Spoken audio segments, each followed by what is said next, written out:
Miss Bong, would you like to do a sex with me?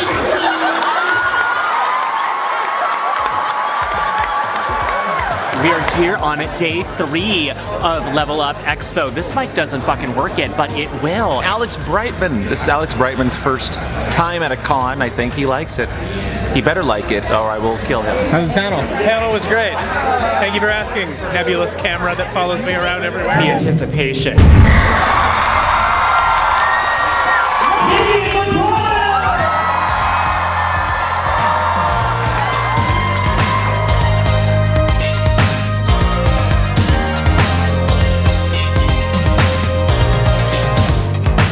We're about to do our HELLUVA Boss panel. Very excited. We're premiering a bunch of really cool shit. We'll have Alex, Bryce, Brandon, Vivian, Richard, and me, and then Morgana, who is hosting, and it's going to be awesome. She's the best host. And yeah, we're releasing our trailer for season 2, so it's gonna be great. I can't wait. I had absolutely no idea what I was going in for when I got the sights for Millie. What I love about her is her passion for life, for love, for fight, for fun. She just has such a zest and excitement. And that was what initially drew me to her. Holy shit, like seeing people dress up as, I'm sorry, holy crap. Seeing people dress up as everybody, not just Fizz, but also just tell people like what it meant to people. And then as far as the art goes, anyone that was Richard knows this for sure, that I was in when shit hit the fan in those episodes later on with the anxiety and things like that, we had a huge day of doing that. This was like a very difficult, tear-driven thing that I'm so happy translated, because I watched the episode, and I don't mind watching things that I'm on, and I cried during that episode. This is a much bigger deal to me than I think my casualness puts it, but this is like very nerve-wracking to be in front of a bunch of people who love something, but really people who really love something. And it's really cool. You can really feel it out there and across the internet. So no, I had no clue the scope of this thing, but boy, am I really fucking happy to be on the ride. I really appreciate being here.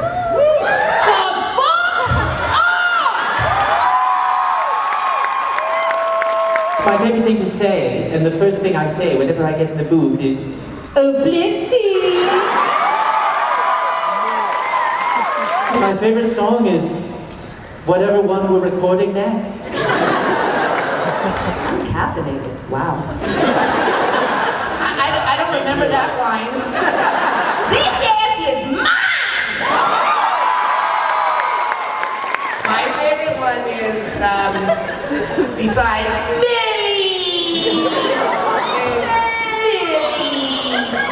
You have 4 heads. I'm gonna kiss them off. A human called me a possum.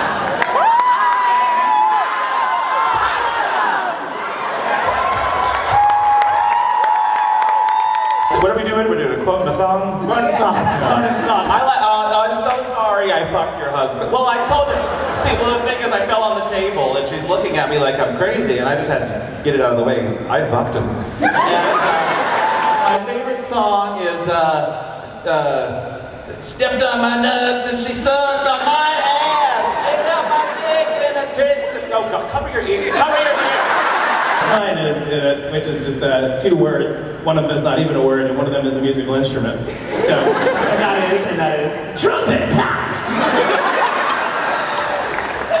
I want to change my answer to how Sosbo is too. And I want to change my answer to your favorite quote. Yeah, what's your favorite quote? This Bob. It's yeah. Would you like to? Wow, that was a really emotional panel. The panel was great. I took off my shoes, let my hair down. I think I answered some questions. I was blackout the whole time, so I don't remember what happened really. People loved that. Yeah, no, I was in the audience, I went down. that was the most exciting, I think, panel we've done, because we got to, like, that was the first time we revealed something that big. Content. Like, and it was like real raw, like after years of build-up, so that was awesome. I think Alex Brightman was a little nervous because he's not used to being in front of an audience. I feel like I'm in a confessional on a like a Survivor Island thing.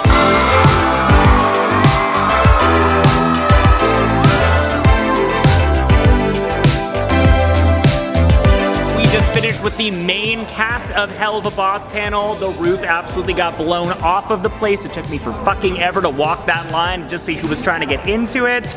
We had a lot of reveals. We showed the beginning of Full Moon. We ended the panel with a teaser trailer for the rest of the season, which went insane.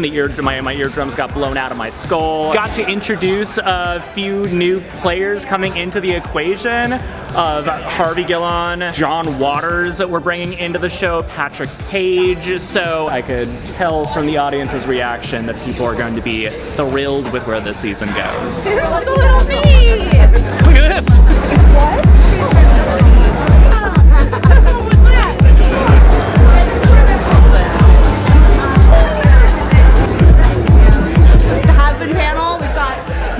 The cast here, and I'm so excited. This is gonna be great. I can't wait. My amazing makeup artist did this incredible look, so I'm very excited, and we'll give her amazing credits because you should all hire her. At the end of the panel, I think we're doing some kind of musical surprise. Even I'm like, I don't know what this is gonna look like, but I'm excited. It's happening. It's all happening.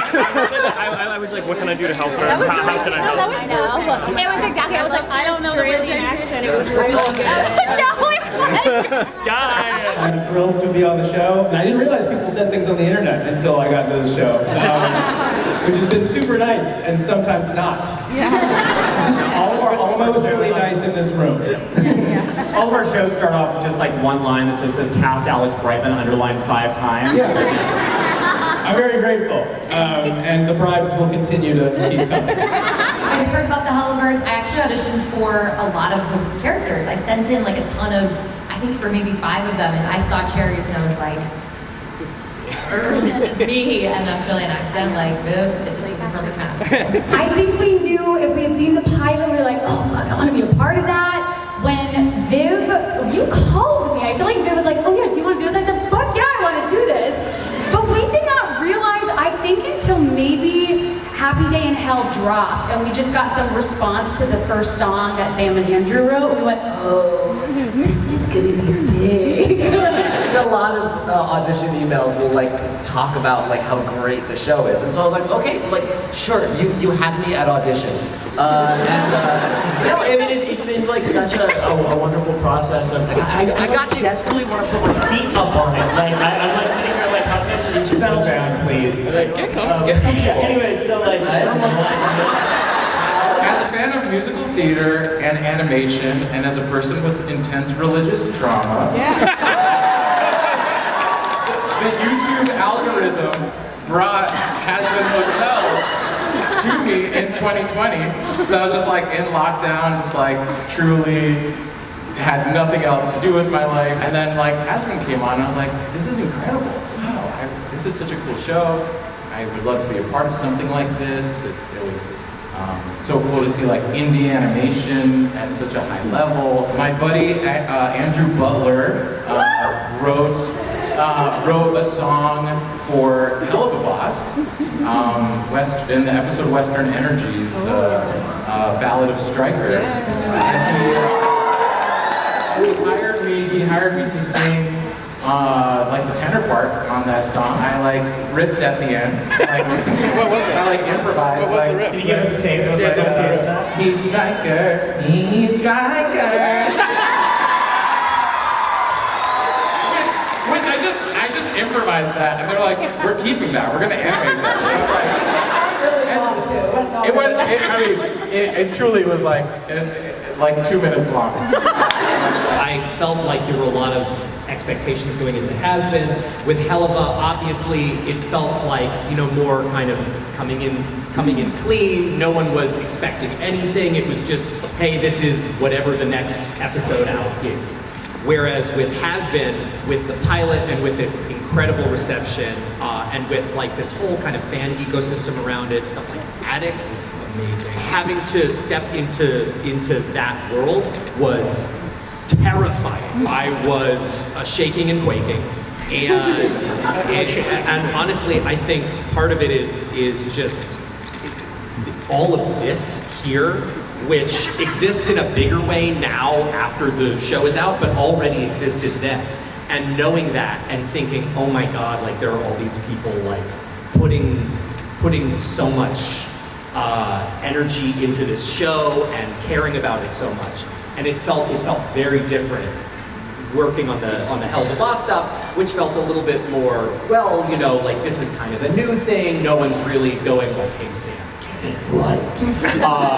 And so, but I mean, I gotta say, it's blown me away. Like hearing your reaction to the music and hear you guys sing the music. It's surreal, totally surreal. What I love, and what I also think works with animation, is that they cross boundaries in terms of who they're for. They're not just for kids, they're not just for adults. There's some, and that's something in the animation world that doesn't really, like we're starting to see it, which like I'm really proud, Has-Been is kind of in that space, but there aren't a lot of things that aren't, like if it's for adults, it's R-rated. Like it's like raunchy shock humor, like the edgiest stuff possible. And if it's for kids, it's like there's certain things that we're only starting to see more of, like LGBT stories and stories about heavier subjects. Like you can't, I mean, there's a point where it gets too dark for a kids network, right? And what I love is that musicals are allowed to be that. And so what I love about Has-Been is it gets to be that. So it feels, that feels intrinsically Broadway to me, is just like not having like an age that's for. And then yeah, like I mean, obviously everyone here I'm a huge fan of, and I'm in awe of you every day, and I love working with you. I'm in every recording session with Richard, and we have so much fun, and it's an honor to have gotten to know you now. And I don't know, I'm still that theater kid though, like that theater fan that's like, oh my god, this is my life. We're fans of you. It's the coolest thing ever. I can't quantify it. It's amazing. So. Doesn't Viv look fierce as fuck? We just did our panel. I'm out of breath. The panel was super fun. We're gonna ask the best questions ever. And then we ended with a surprise sing-along to Happy Day in Hell. And I do say sing-along because everybody sang every single word. It helped me out when I panicked, forgot the words. So thank you to the fans for knowing the lyrics better than your Princess of Hell does. I bow to all of you. That was so much fun. That was so much fun. And I have no voice because I just started screaming it at the end.